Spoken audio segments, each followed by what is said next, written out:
So are you still struggling with Bloodthirsties in Black Ops 3 and other Call of Duties? If so, stick around because I've got the solution. So welcome back guys to another video. Today we're looking at Bloodthirsties in predominantly Black Ops 3, but obviously things can apply to Infinite Warfare and Modern Warfare Remastered and other Call of Duties like that. So are you looking for Bloodthirsties? I'm going to be focusing on Black Ops 3 here. So if you are looking for Bloodthirsties and you still find them difficult, first thing I'd say is obviously have you checked out my previous Bloodthirsty videos? So I'm going to put a card on screen and that's going to have some Bloodthirsty videos in it. It's going to have one about the classes, it's going to have one about testing it and a few different tips. But I thought recently, every now and then I do see a comment that says, these tips suck, I can't get Bloodthirsties, and it does surprise me because an overwhelming majority of people do say that they find the tips useful and they obviously are thankful for the tips. You know, things like Sniper Bloodthirsties, I've got a video on that as well if you want to check that out. But it still does, it's annoying that people occasionally will say, oh, I don't find these tips useful. So I thought, I'll work at it again, and I've come up with another few tips for people that maybe aren't that able to get Bloodthirsties and help you a little bit more, or in general if you just want to get Bloodthirsty a little bit faster, here is another tip that I suggest you try out. So first thing to note, obviously very quickly, is that Bloodthirsties, in a sense, there is supposed to be a bit of difficulty to them. They're not supposed to be easy peasy, we get 100 every game, otherwise it wouldn't be a challenge. So it does kind of annoy when people, I mean, you'll see some people in the comment section saying, oh, Bloodthirsties are easy, and yes, they can be easy, but not all the time. Some people find them more difficult than others, and it depends what weapon, doesn't it? I'm going to recap a few tips from my previous videos, and then we're going to talk about some new tips. So, first things first, don't think about Bloodthirsties, okay? I did recap this in another video, but you really got to push it out of your mind. Don't put the pressure on yourself of thinking, I've got to go for these Bloodthirsties, because it doesn't work. What you end up doing is you stress yourself out because you're thinking about the Bloodthirsty, and while you're thinking about that, you're not thinking about your game tactics. So you're more likely to die, you're more likely to lose your streak, and that is not going to help. Okay. The next thing, of course, is if you are a less than average player, if you still want these Bloodthirsties, if you still want to go for the camos or whatever, but feel like you're not a good enough player, you've just got to train. As they say, practice makes perfect, and that's absolutely true in this sense as well. So what I suggest you do, I would suggest you train in private match. So go into your private match, maybe with some friends, maybe just with bots, whatever. Try out some of the basic weapons, get used to them. Okay, it doesn't have to be, it's not all in one go. It's not like you hop on in one private match and become a master. You have to train for a bit in private match, okay?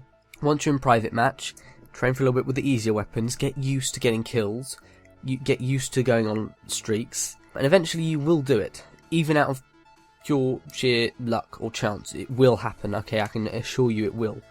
Okay, you've just got to wait. Now, for most people, you should be able to do it in the maximum sort of a few games, but sometimes you have poor streaks in games, sometimes you go a few games without doing well. So train in private match with the bots. Now once you've done that, here's the next part, and that's something I like to call the 2-3 method.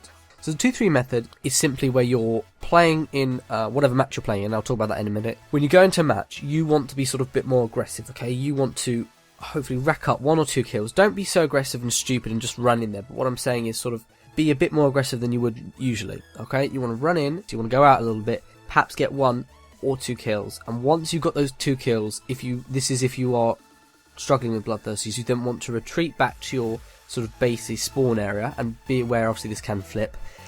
You then want to take more cover, you want to be more careful, okay? And if you use this method, you will get Bloodthirsties. So go more towards the middle of the map, get 2 kills by being aggressive, okay, but not super aggressive, you're ignoring the cover, it's still there for a reason. Once you've got those 2 kills, retreat back, and then there'll be every now and then, especially, I mean, maps like Nuketown, which is what I suggest, what will happen is you can sort of stay in your house and hold down that area. Not necessarily camping. I mean, if you would say you tried it for ages, you're really struggling, and you still can't get Bloodthirsties, and I hate to say it, but perhaps camping might be, for the last 3 kills, might be a solution, but I don't want people to go away from this video thinking, oh great, you just told me to camp. I didn't know that.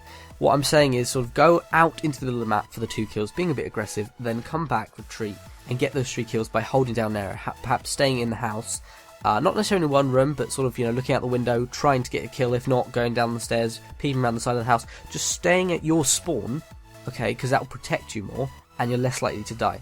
And eventually, okay, and the reason why I say this is because if you wait in your house for ages, it's going to mean you get less kills. And if you get up to 4 kills in the house, let's just say, and then you die, it's going to be annoying. You would have wasted loads of time, and you're not even on a streak.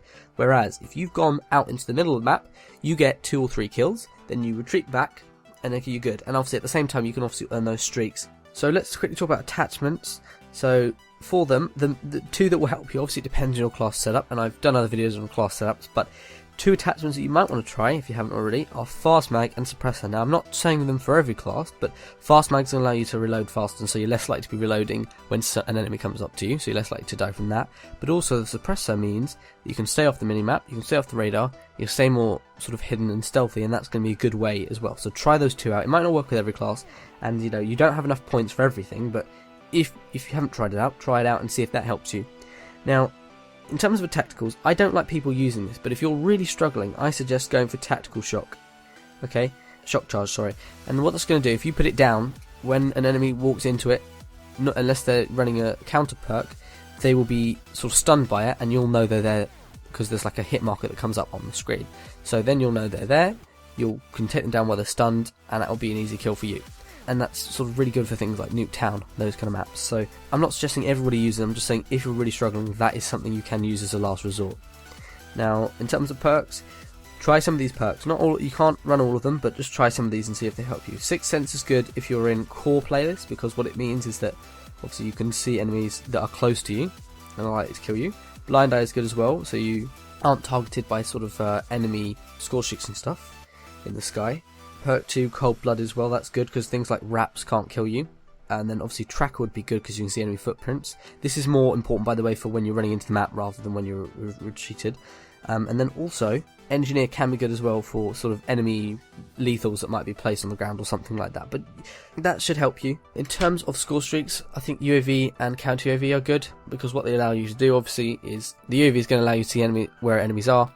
You know where they're coming from. You're going to be able to anticipate where they're coming from and what their plans are, so you can more likely take them on. And Counter UAV is going to mean that they can't see what they're doing, they can't see enemies not shooting, so it's going to be perfect for you, hide you a little bit better.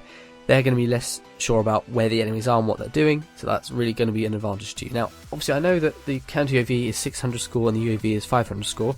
Obviously, if you've something like TDM and you've got 600 score, you've obviously got a Bloodthirsty already.